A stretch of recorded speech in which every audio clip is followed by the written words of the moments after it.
All right, welcome back, ladies and gentlemen, boys and girls, to episode 105 of TCG Cast.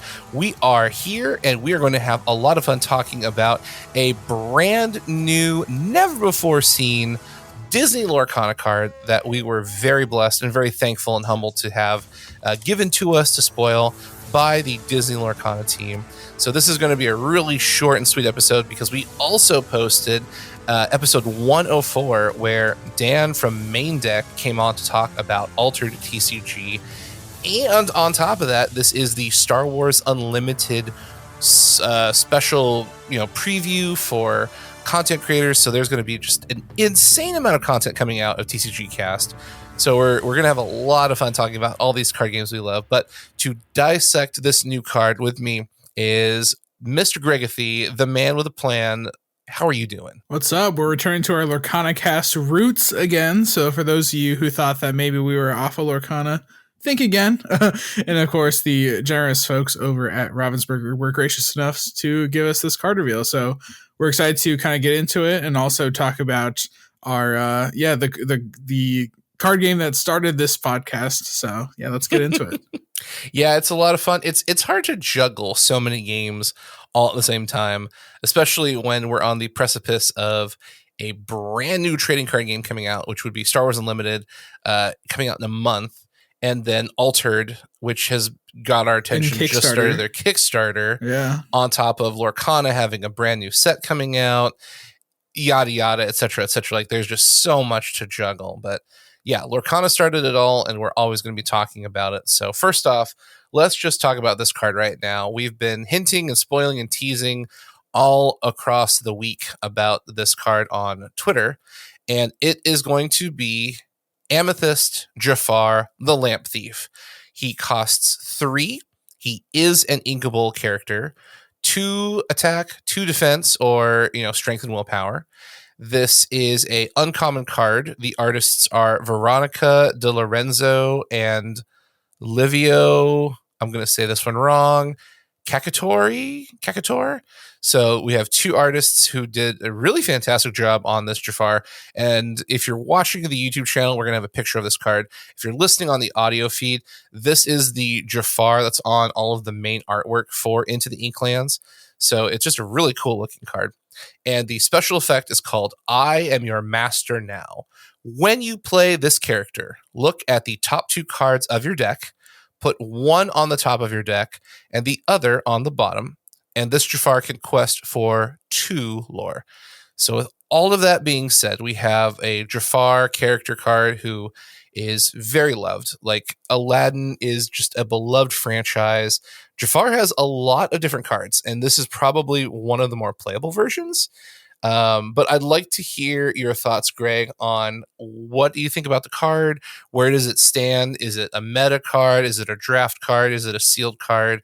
Do you think it'll see play? And we'll talk a little bit about some of the synergies. But yeah, what are your initial thoughts on this Jafar? Yeah, so I suspect that there's probably a little bit more going for this card than may initially meet the eye. But let's just, I guess, talk about it first in a vacuum. So the toughest part about this card, I'd say, is just the value printed on the top left, right? So there's a lot of competition, especially in the 3-drop slot for Amethyst decks right now. Maleficent Sorceress is basically auto-include. Friends on the Other Side is also auto-include, although I'd argue that card is 0 ink instead of 3 ink, but it still, goes into the 3 ink slot. You still could play it for 3 if you really wanted to. Right now, Mim Fox, assuming the bounce package is still going to be really good in set 3 and beyond, is also 3 cost. And then that's not even counting any 3 costs from your secondary color. So right now in Ruby Amethyst, that is going to be, I think it's Surfer Mini that quests for 2 and has evasive 1/3. And so those are the things that kind of stack, Jafar against the odds currently. But let's go ahead and talk about the strengths as well. For being on rate for 3 cost, 2 ink is very good for utility effects like this. I think Ravensburger and the design team were a little bit more on the cautious side, where it's like, okay, well, if it has a good utility effect, let's just give it 1 lore. We've seen that notoriously with 6 cost uninkable Lady Tremaine and Emerald, where it gets back your action and only quests for 1 lore, and it's like, you probably could have put an extra lore pip on that card, you probably could have given it the extra lore and not much would change. So I am glad that it's quest for 2.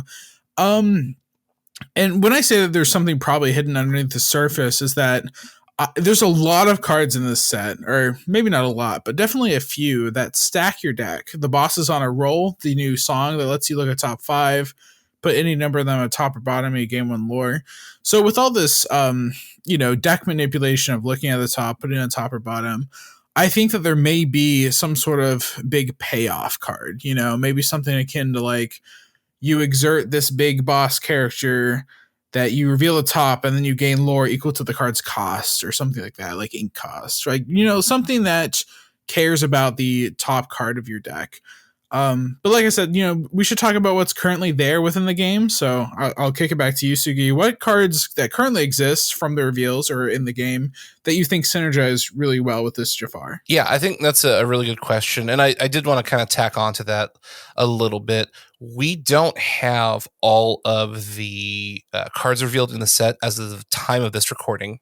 That's right. We also don't have all the legendaries revealed. In fact, we're going to talk about one of them later in this episode.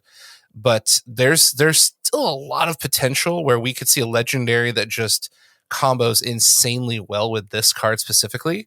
So at the time of this recording, a lot of these assessments and thoughts are subject to change, but we're going to have some fun along the way. But the first card I thought about that synergizes well with Jafar is actually in color in Amethyst, and that is the Sorcerer's Hat. So that is a 2-cost item that states you exert the hat, you pay 1 ink, and then you name a card, then reveal the top card of your deck. If the named card is what you revealed, you get to put that card into your hand. Otherwise, you put it back on top of your deck. So Jafar essentially is, in Magic terms, giving you a pseudo scry, where you get to look at cards and then put some that you want back and some that you don't want on the bottom of your deck. Well, just as is, that's okay. Like, filtering is okay, but you really want to be able to get to those options with card draw or something that interacts with that card on top of your deck.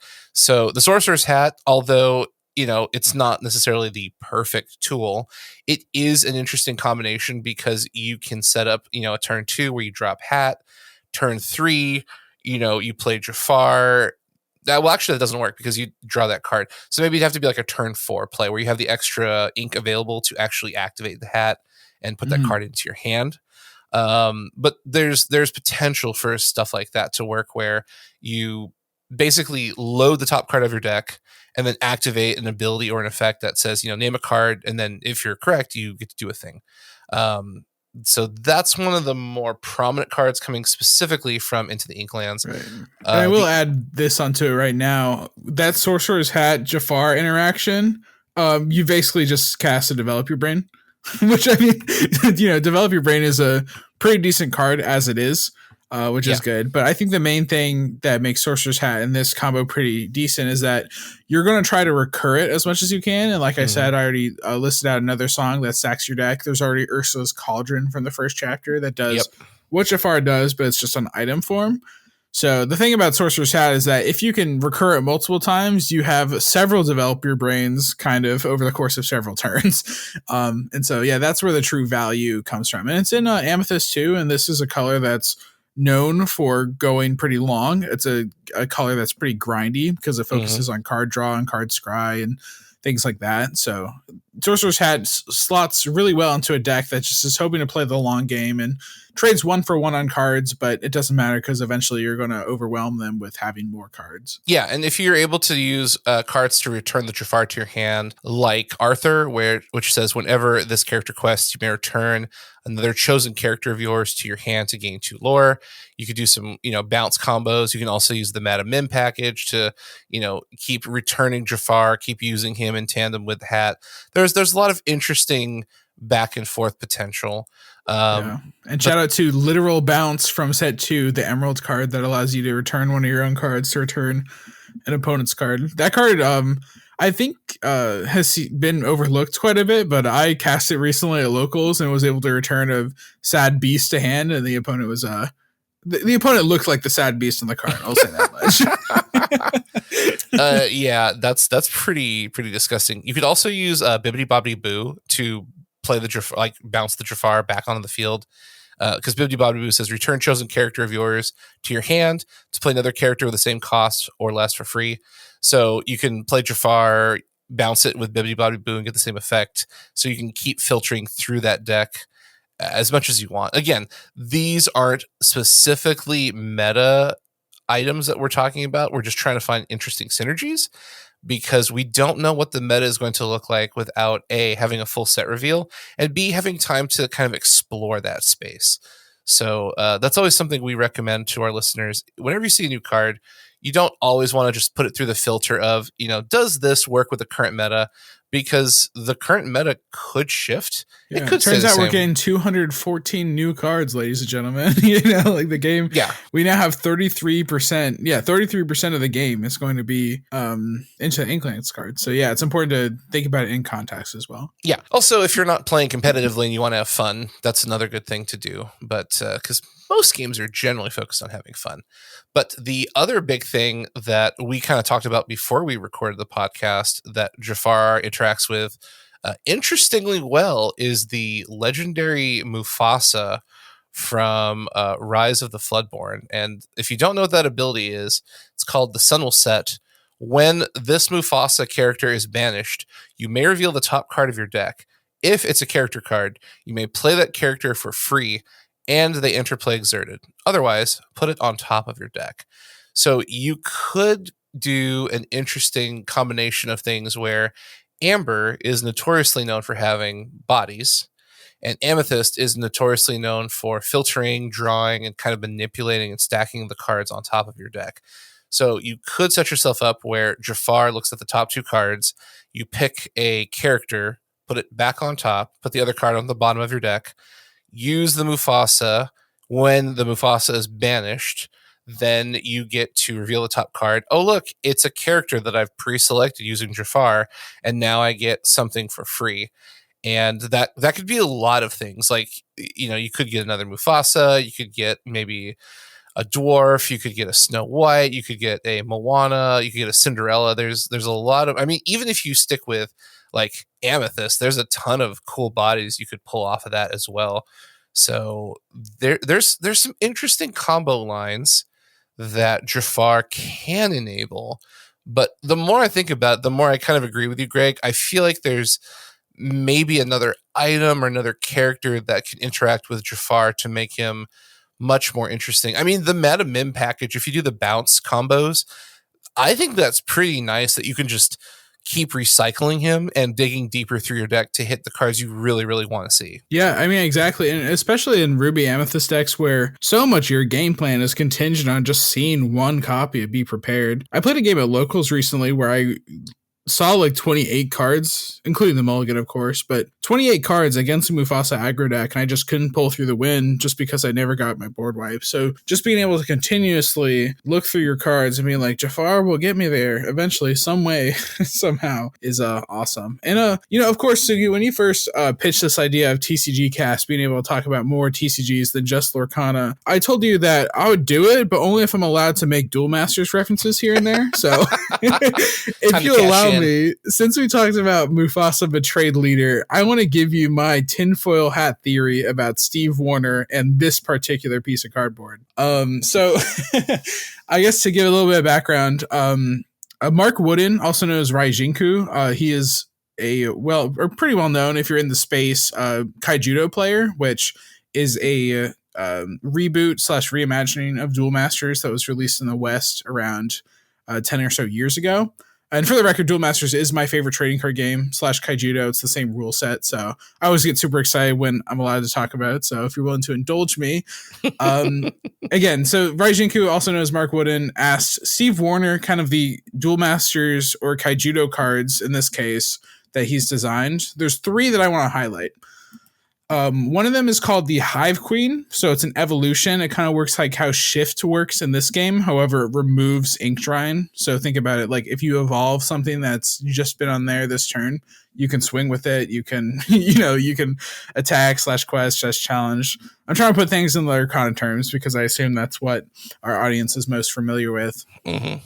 But the Hive Queen, when it attacks, you can look at the top 3 cards of your deck, and you may put a non-evolution, so a non-shift creature or character that is level 5 or less, into the battle zone directly into play.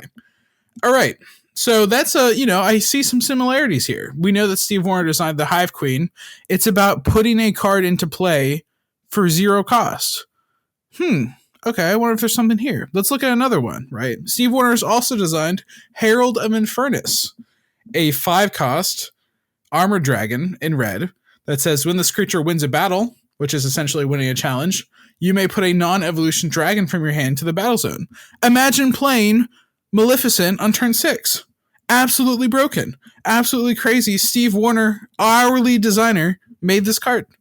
All right, so surely 2 examples is enough, right? No, there's one more. Kurgar of the Hordes. When this card is put into the mana zone, which is essentially ink, the way that Duel Masters work is that every single card can become a resource. In Lorcana, there's some restrictions. Some cards can't be ink, but in Duel Masters, it's every single card. So when you put this card into your mana zone, you reveal the top card of your deck. If it's a non-evolution creature, put into your battle zone. Let's read Mufasa real quick. Again, tinfoil hat's on. Tinfoil hat is on.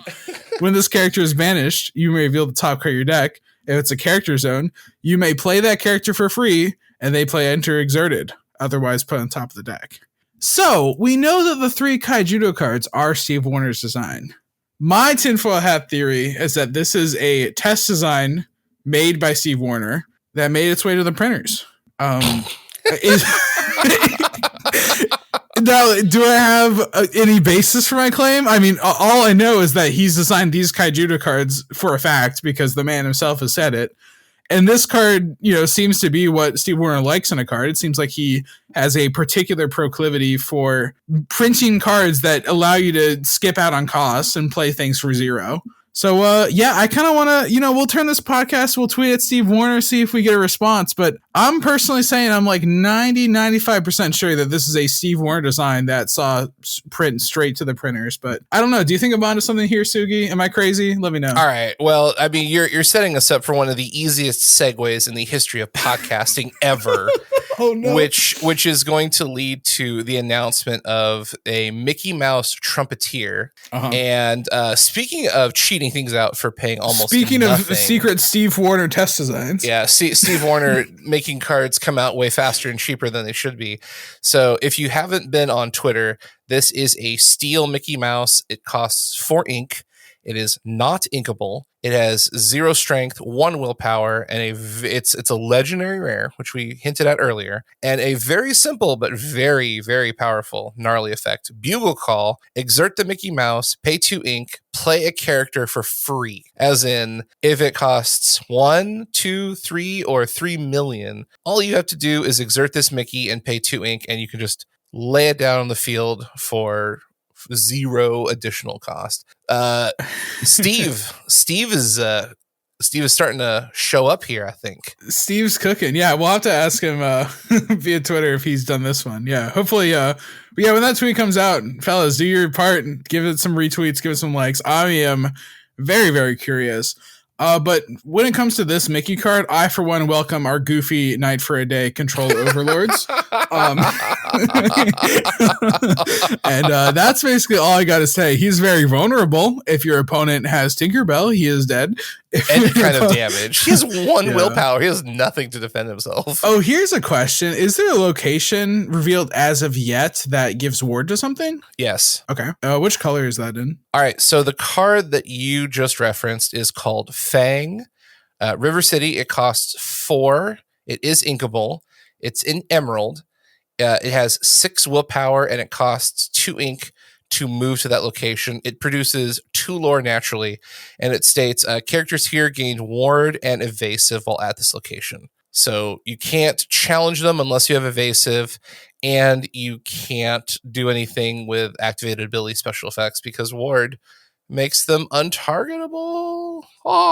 Right. It's that seems interesting. It is pretty heavy up front. You said 2 to move to location. Yeah. And then 4 cost. Yeah. So it's 6. So it's to like, keep it safe. I mean, the Mickey does take a little bit of setup if you want to play it that way. It might just be worth it to throw it out there and see what the opponent has. There isn't a whole lot of targeted damage, right? Like there's Fire the Cannons, which doesn't really see play right now. There's Smash that sees fringe play. There's Let the Storm Rage On, which is a mainstay in one of the big decks. Honestly, if you're playing against Steel Song, it's going to get removed. Other decks, if you're running Sapphire, you could bring the Dreaming Guardian Aurora, which gives everyone else ward, and she could shift on turn 3. Cool. Yeah, I mean, there are definitely ways to protect the card. I think it's interesting, right? Because it kind of protecting the card is a little bit more effort. And honestly, when this card is at its best, is if you run it out turn 4, the opponent doesn't have an answer miraculously, and then I mean, you just play Maleficent 9 or Goofy Night for a Day, which has the highest total combined stats in the game. Which Goofy Night for a Day used to be a meme just because it would take so long to get on board. I'm gonna die on this hill. I mean, that amount of stats on turn 5 is actually pretty crazy. Oh, yeah. Anything with good on-play effects, like you talked about a Sapphire pair, like Hades, Infernal Schemer. Is there a downside to this card? And that happens a bit early. You are ramping your opponent, so, there might be a downside to that. But it's cards like this that... just make me think that the design team is having fun with it. They're trying to see what they can get away with. And I'm sure that they've tested this to where it isn't completely game warping. Because again, uninkable 0-1, that just play something. You'll get one use out of this card, if that, right? But like the one use is going to be very impactful depending on what high cost thing you want to play. But anyway, Steve Warner, another great card. Good job for putting this one to the printers. We'll see what comes out of it. Yeah, we might see some of these bigger bodies like Maui or Goofy. Even I'm thinking of the Chief from set 1, who's got 3 printed lore. Like there's just, I mean, what else do we have? We have Triton. He's a huge monster. There's so many massive bodies that you could just poke out, and if it sticks, oh god! Like if Mickey goes off 2 times, you've just made bank so hard, especially if you get double Goofy. That'd be kind of nuts. Yeah, or just anything with a good on-play effect, honestly. Like, I mean, is there like going to be like a variant of Steel Song that just wants to play like high cost of things? It might just work in the already existing Steel Song shell where you can play like Surfer Stitch to draw 2. You could play a Cinderella Knight for very cheaply. It's possible that this will be a card that kind of reinvigorates a pre-existing archetype, and the same way that Bounce helped with the Ruby Amethyst in set 2. Yeah, you could see that 7-drop Cinderella that we thought was going to be super oppressive see a little bit more play. Getting her out on turn 5 is no joke. I mean, She does have shift 5, but you're introducing another opportunity to get her out on turn 5 even faster, because she could shift on 5, or you could Mickey her out on 5, and like a 5/5 resist 2, she can quest for 3. That's pretty strong.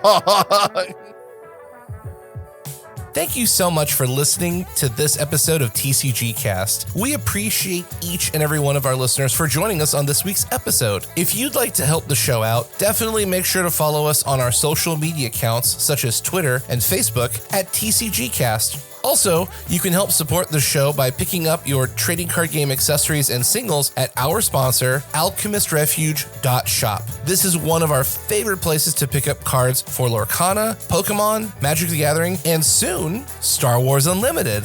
All the information and more will be in the show notes. So thanks again for joining us, and let's get back into this episode. Yeah, and 7-drop Cinderella is already a really great card as it is, so just being able to have that another push in the right direction is great. And also, I mean, that's also to talk about Steel Song already naturally just plays a couple bodyguards. We might want to play Goofy to follow up the Mickey, right? We play Mickey, then we play Goofy bodyguard. You're not in a 3 Musketeer shell, but I guess you could be if you really wanted to. But you can play the big Mickey. Yeah, big bodyguard Mickey, the Gen Con promo. That's no joke. Right? I mean, it's possible this is just a Musketeer thing. Like, you can definitely make some fun, casual Musketeer decks because it's in the colors. But, I mean, yeah, I'm just interested in seeing what comes out of this. And also, this is a type of card that I know designers are very careful when making, because as long as this card remains in the format, they got to be careful about what kind of cards they print. Like they can't print like a 15 ink, opponent mills 40 cards. You know what I Right? mean? Like Yeah. they got to be careful about what kind of cards they put on the table, because any amount of protection for this Mickey just creates like a really crazy scenario.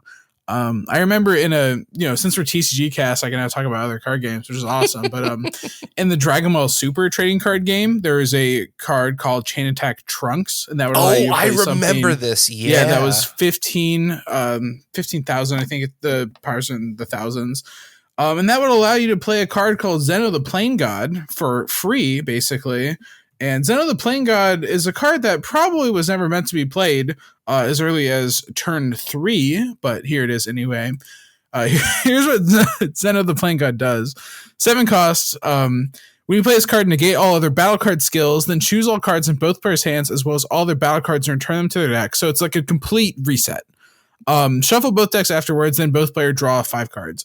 So it's essentially, outside of the mana or energy, as they call it in this game, it's basically ink. All card games have the same derivative, by the way. This is no secret by now. Like most cards implement card as resource, but that's a topic for another episode. Sugi, you'll put the card to resource diatribe led by Greg on the calendar, and we'll make that an episode. But that will be a great episode. Yeah. I'll basically just brag about how Duel Masters did it first. But yeah. Anyway, essentially Zeno completely resets the board. You're able to play as early as turn 3 because Chain Tech Trunks can shift onto another Trunks for 2. And it's like, why does this interaction exist in the game? And somehow Bandai knew about it. They didn't hit it for some reason. Like, for some reason, they liked this interaction. I was very confused by it. But yeah, it's very funny. I want to give a shout out to one of my old buddies, Blake, who I used to play this card game with. And he would with our other friends, he would like always make fun of the opponent because he's like, hello, I am Chad, and I take 5 minutes to figure out if I want to chain Zeno the opponent, where it's like, it's very obviously beneficial to board wipe and reset. And he's just some good old classic card game, local game store banter where you're like, yeah, it's taking me forever to figure out the most obvious play, which is, just reset that board if it gets out of control. But all of that is just to say that, if Warner and the design team do not think about all the future applications of this card, we might just end up with a be prepared on legs like the Zeno card is, and it can very quickly snowball out of control. So I'm hoping they keep that in check, but right now nothing seems to be like super out of the ordinary, super broken from this. So I'm excited to see some fun decks arise from this. I'm not convinced it's super competitive right now, but I'd be happy to be proven wrong. Yeah, the other thing I've been thinking about, the moment I saw this Mickey, I just started brewing deck ideas, because anytime you can cheat something out means like there's so many new potential options, because normally without this kind of Mickey, you have to play everything at cost, or you have to have reducers on the board, like an item that can, make things faster. So the fact that hear me out on this one.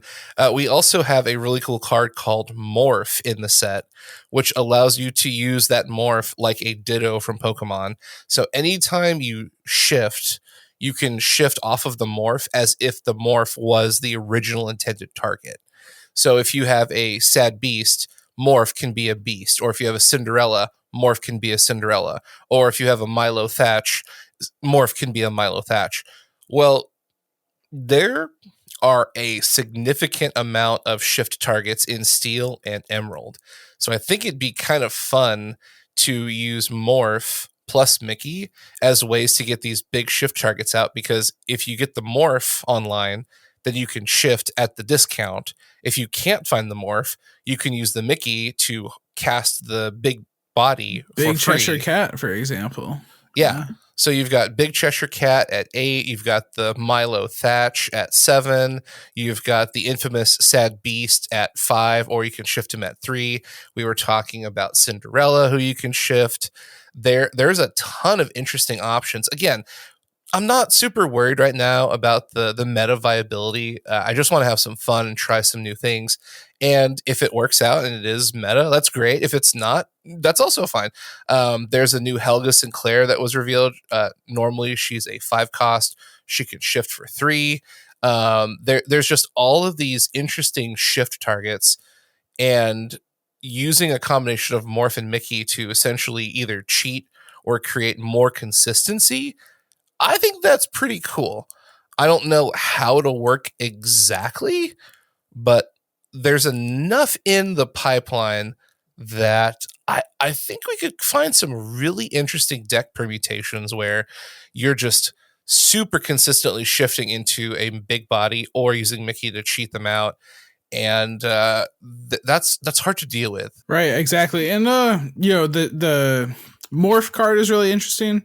Especially in decks that want to be playing multiple shift targets. I think that's a big thing. Morph is probably worse than any other base shift target in the game. It's Beast is the big one that we talk about because there's no low costed Beast, but yeah, Morph is another one that's kind of in there. And while we're just kind of going down the list of cards that I think should deserve an honorable mention as we wrap up today's episode, Heart of Atlantis I think is actually just busted. It reduces 2 less for the next character you play this turn. It's kind of like if 2 lanterns were stapled on top of each other, and of course, as we know, that's the way. Yeah, that's the way you can put it there. Yeah, and of course, but since they're bundled together, right? You pay 4 for it. It's uninkable, and you pay 2 less. So really, it pays for itself if you get 2 uses out of it, and then any extra turn that's on board, it just keeps on getting you more and more cost reduction. And so, having 2 lanterns stapled on top of each other is one way to describe it, but also just like the bundling fact that it's literally 2 of them on top of each other. It's kind of like how Sludge Belcher was good, even though it was just a Sen'jin Sealed Master and a Goldshire Footman like combined to each other. It was 5 mana, so it's the same cost, but you're getting technically 2 cards worth of value for that. And so I'd like to think of Heart of Atlantis a lot of the same way. Friend Like Me is really interesting. 5 costs in Sapphire. A character with 5 or more can sing it. So it's a song, standard song text there. And each player puts the top 3 cards into their Inkwell face down and exerted. So it is symmetrical. Both players get the effect off of it, but in a Sapphire Ruby shell, the Sapphire Ruby player can actually make use of this card a lot better than the opponent can, unless they're also playing Sapphire Ruby, in which case it will be an interesting back and forth matchup indeed. But that's the idea with Friend Like Me. You get a bunch of ink, and the way that you leverage it is that you kind of bait your opponent into using all that ink into playing characters, doing cool stuff, and then you follow that up with Be Prepared or removal of something similar of that nature. And then you make better use of that ink that you have than the opponent does. It's kind of like being able to field more lands in Magic, just being able to have more effective uses of your Friend Like Me ability. So I'm really excited for that. I think if we're going to make some like dank predictions, I actually think Friend Like Me is going to be a top 5 meta defining cards of this set, and I'd be happy to be proven wrong, but that's honestly where my gut is. This is my like live reaction Hearthstone streamer moment where like I tell you that like Raynad back in the day, I tell you that like Lock and Load is like actually like one of the most broken hunter cards, even though it saw no play. But like, yeah, Friend Like Me, top 5 meta defining card. It will define a deck archetype of Sapphire Ruby in a completely new way. We'll see a lot of the same cards, but it will be meta defining, and that is going to be my second tinfoil hat theory of this episode. All right. Well, just going out there just all the way. I do agree. I think that you're going to see Friend Like Me in both Sapphire Ruby.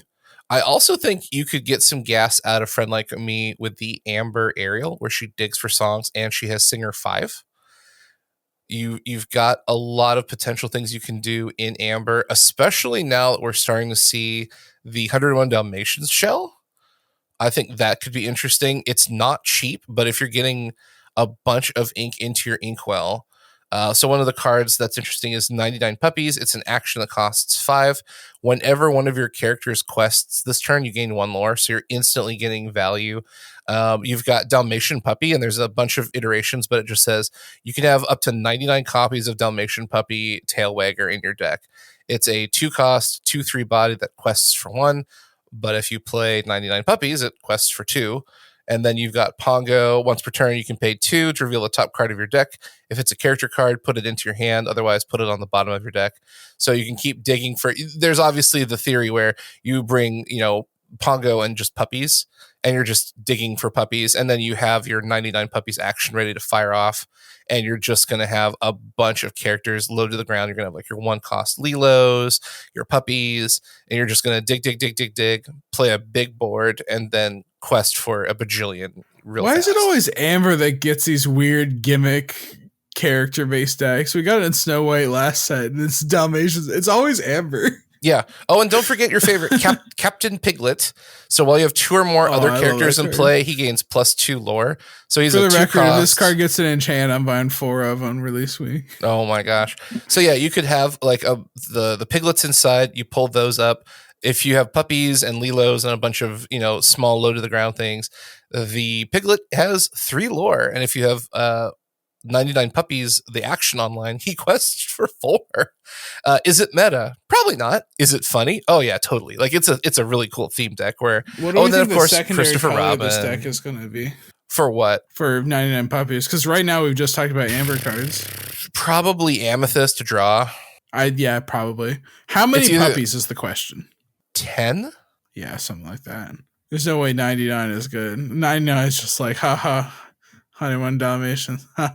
Funny. What's really scary is because that card specifically says you can have up to 99 copies, somebody's going to do it. Right, exactly. I think I'd actually venture to say that many people are going to do it just for the lay meme, right? Like, yeah, right. You have 99 puppies. Like, oh, okay. But yeah, I could see either Sapphire being the supplementary color to help you get ink to actually play these bodies, or you could see Amethyst to help you draw and kind of keep that hand full of options. But like if you have a big character heavy deck, as long as you have ink, Pongo keeps your hand pretty full. As long as you're paying into the Pongo. And unfortunately, with 2 willpower, he's kind of squishy. Like, doesn't stand the test of time. I really wish Pongo said pay 2, reveal top card. If it's a puppy, play it for 0. That would have been so good. Kind of broken. It's bizarre to me that Pongo is generic in a deck that's clearly meant to go in a 101 Dalmatians shell. The other thing you could do is you could run Dock to make your puppies cost 1. Right. Yeah, there's some potential. I'm not, like you said, probably not meta relevant. It is something cool that they kind of tossed to the, again, I talked about this a couple episodes ago, back when we were Lorcana Cast, but Disney thematic purists are enjoying a lot of things like this because it allows you to stay true to particular IPs. And that's one thing that I think many, again, thematic purists of, that like Disney stuff that play Lorcana don't like about it as much, where you can kind of just mix and match all these different IPs without any sort of, repercussion for doing so. It's just like, oh, all these cards are good. I'm going to mix in all these cards from Little Mermaid with Snow White with, all these different Frozen with all these different Disney properties. And so being able to give something to kind of those players that prefer having everything kind of thematic and from a singular IP, or at least IPs that are very closely related to each other, like, the various Mickey Mouse cartoons and movies and things like that, I think can go a long way for kind of bringing in those people that were previously not super on board with the way that Lorcana handled this mixing together to those kind of players. So yeah, I definitely agree. It's interesting because with set 3, we have the first essentially trilogy that was designed together as a complete package.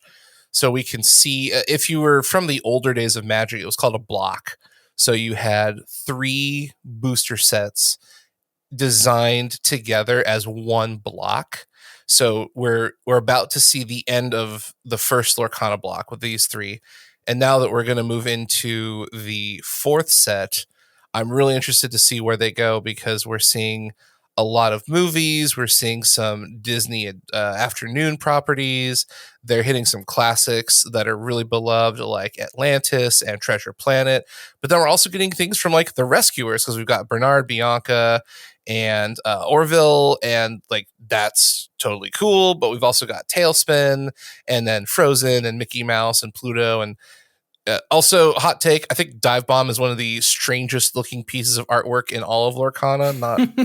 Not sure what's going on there.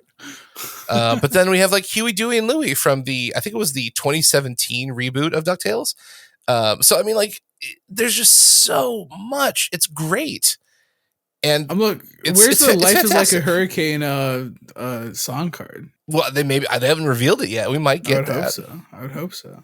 Looking forward to it. Oh, getting my hopes up because I got Lucky Dime. Oh my gosh, that's so cool. So yeah, it's an interesting dichotomy of Disney IPs from the originals to the Floodborn, which is kind of an alternate dimension style, and now they're kind of digging in deep to like Tailspin with like the airfoil that Kit rides on. Like, okay, there's got to be like a Kit card to go with Baloo. I mean, like there's got to be something going on here. So so Also excited. one last card that I want to highlight. I talked about this when we had the Illuminators on for the Set 2 launch. Bernard is a card that might make my Christopher Robin Pipe Dream deck where you ready everything a reality. At the end of your turn, if this character is exerted, you may ready another chosen character of yours. Mm-hmm. And so, Christopher Robin, whenever he gets readied, gets 2 lore. So again, Ruby Amethyst still, the idea is that you quest with Christopher Robin, you ready him up with LeFou, Shield of Virtue, Bernard now, and the idea is that you just kind of burst out 6 to 10 lore to finish out the game. And I'm hoping that, eventually if we keep on just getting little tastes of unexert cards or like things that allow this thing to flourish, I think that it can definitely go a long way. Pooh Pirate Captain definitely slots into that deck. It's a deck that cares about a lot of different characters. So, who knows? I'm hoping that Christopher Robin Adventure gets a buff from some of these new tools as well. Yeah, and before we wrap up, I had one other card I wanted to mention that could be a tinfoil hat. Steve Warner cheat things into play for free. Scrooge McDuck. I don't know why we didn't mention this. The artwork is like super cool. I really kind of want this one to be a enchanted as well. So Scrooge has a 3/5, 5 cost, uninkable. During your turn, this character gains evasive. It's okay. But the ability is called I Didn't Get Rich by Being Stupid. During your turn, whenever this character banishes another character in a challenge, it's a lot of words there, you may play an item for free, aka you want to play his 7-drop Lucky Dime. So Scrooge only has 3 strength. Like, even as an evasive, that's not particularly good. However, in Sapphire, there is a lot of support. So you could get Scrooge to bigger numbers. There's, so many things that can do it. You've got like Philatides, you've got Alice, you've got cards. You got a million different ways to make Scrooge bigger. But I don't like the fact that you probably need an additional card or 2 to get Scrooge to where he wants to be. But if we're going to mention cards that can cheat out other cards for free, Scrooge McDuck. That's the one that does it. Do we know? I think this is probably a ruling that's been asked, but like, suppose that Alice or Belle gets up to their 5 lore. Does Lucky Dime count that lore, or is it just printed value? So if what I understand is a Lucky Dime, it says, exert this item, pay 2 ink, choose a character of yours, and gain lore equal to their lore. So from what I understand, based on conversations on the internet and just trading card games in general, Lucky Dime checks the current value of lore that card would produce if they were to quest.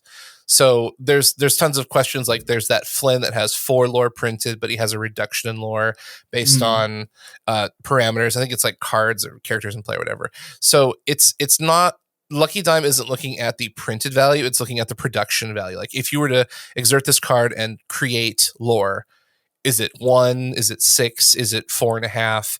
That's what Lucky Dime would produce as well. Cool, makes sense. Yeah, it's it's been an interesting topic because I know that Queen Peddler kind of had a similar question going on like that, but I'm wondering what the syntax on is that one. But I think time will tell, and if that's true, then Alice and Belle kind of go straight into this kind of item shell, and that's going to be another deck archetype that we'll see. But yeah, aside from that, I think we covered everything we could. Hope you enjoy the card reveal as we see it. We'll probably reveal it on socials alongside the podcast drop. So absolutely. You'll see the full art alongside, although you've seen the art by this point and the cost and the artists, but finally the full effects has been revealed.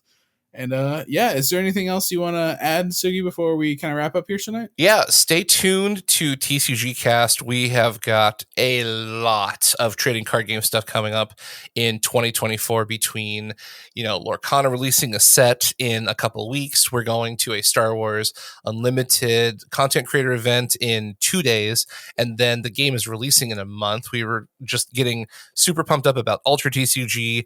There's a new Sorcery Con event coming up here in a couple of weeks on top of a new Sorcery set dropping later this year. There's probably going to be more trading card game announcements on top of all these games that we're supporting getting new sets. And then we're going to be talking about classic games like, Kaijudo and Duel Masters and, Vanguard and so on and so forth. So you said those just for me, but I appreciate it. Thanks, bud. I play One Piece. I like Vanguard. I think they're great games, but Awesome. the TLDR is there's a lot in the pipeline, and we're really excited because being able to talk about all these games is really, really fun considering we play all these games. So yeah, make sure to follow us on social media on Twitter and Facebook at TCG Cast, as well as YouTube, where we've been uploading daily content for Alter TCG. And then we're going to be doing podcasts. There's so much great stuff. This new set for Lorcana is looking really fun. And we didn't even talk about like locations hardly at all. A brand new card type and mechanic that I don't know if it'll be game warping in set 3, but I feel like the design team really wants locations to be a part of the player experience, not just an outlier that you look at and go, oh, hey, that's cool for like, casual or limited. I think they want locations to be like a deck archetype in competitive play. So there's so much. Oh, and then on top of that, we've got Lorcana announcing their organized play stuff. So yeah, keep tuned. We've got a lot of fun stuff, and we appreciate everybody listening and participating in this really grand adventure that we're going on. Any last thoughts for you, Greg? No. I'm again, thanks again to Ravensburger for giving us another card to reveal. And it's been a pleasure. And of course, stay tuned. The Star Wars event is happening 2 days from now as time of recording. I guess it's tomorrow. Well, yeah, I was gonna say technically it's midnight right now, so yeah, we're a day away. We're recording past past our bedtimes. Whoops. Oh yeah, I'm gonna regret waking up tomorrow, but it's always worth it. Always a pleasure. Oh boy, it's gonna be fun. All right, well, thanks everyone for joining us. We will see you next time, and remember, as always, that Ohana means family, which means nobody gets left behind and nobody gets forgotten. Thank you so much for joining us on this week's episode of TCG Cast. Make sure to follow us on all of our social media at TCG Cast on Twitter, Facebook, and YouTube. And if you're looking to pick up a brand new set of trading card game singles or accessories, go check out our sponsor, alchemistrefuge.shop. This is where we pick up all of our supplies, and we highly recommend you should too. Thanks for joining us on this week's episode. We'll see everybody next time. And remember, play games and have fun.